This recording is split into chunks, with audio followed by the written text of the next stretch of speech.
Known for his violent fighting style, never say die attitude, and F the world mentality, it's undeniable that Nate Diaz is one of the most popular names on the UFC roster today. However, it's all but guaranteed that his upcoming fight at UFC 279 could very well be his final outing. So before we say goodbye to the UFC's resident bad boy, let's take a closer look at his rise, fall, and everything in between. Discovering MMA. Nate started out his MMA journey as a fresh-faced, inexperienced, but highly ambitious fighter. He started building his name in the Northern California combat scene in the early 2000s by participating in unsanctioned bare-knuckle bouts.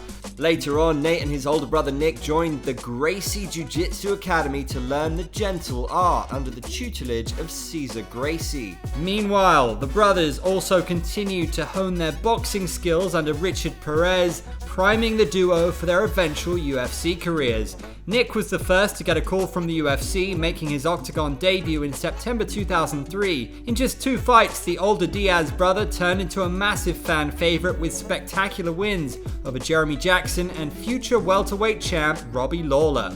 The Ultimate Fighter. Not to be outdone, Nate saw an opportunity to follow in the footsteps of his older brother through the hit reality TV series The Ultimate Fighter.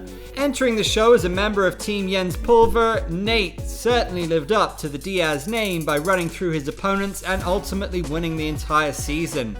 Once he made it into the UFC, Nate proved himself to be a legitimate threat in the lightweight division.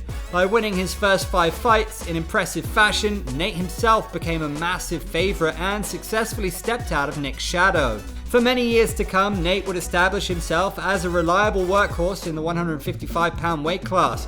He didn't win them all, but fans quickly caught on to the fact that any Diaz fight is must-see TV. Diaz is definitely an exciting fighter, someone who's really fun to watch. And despite competing for the WEC and UFC titles and falling short, his luck changed when Diaz was presented with a golden opportunity in 2016, one that would change his career and historical relevance. The Conor McGregor saga. UFC 196 was supposed to be the Conor McGregor show. Coming off a monumental win against Jose Aldo, the then featherweight champ was offered a one-of-a-kind opportunity to climb to lightweight and become the first man to hold 2 UFC titles simultaneously. McGregor would still accomplish that feat at a later date, but on March 5th, 2016, Diaz had other ideas.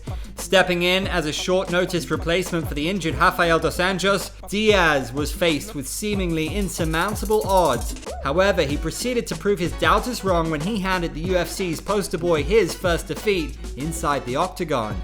Pay-per-view star. Diaz suddenly turned into a bona fide superstar overnight, taking his career to new heights. The Stockton-based fighter got so popular that famous people started training at his gym, the most notable being WWE superstar Batista. He cashed in on his newfound fame by pursuing big money fights. The rematch against McGregor didn't necessarily go his way, but a rebound win against former champ Anthony Pettis ensured that he got back on track.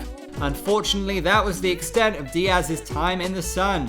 At UFC 244 in November 2019, Diaz fought Jorge Masvidal for the UFC's BMF title, a commemorative championship belt signifying that the holder is the baddest in the game.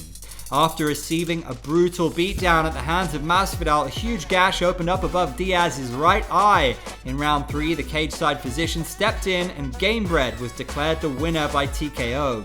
In 2021, Diaz returned from a 2-year hiatus when he surprisingly agreed to take on Leon Edwards, a young welterweight contender with little name value.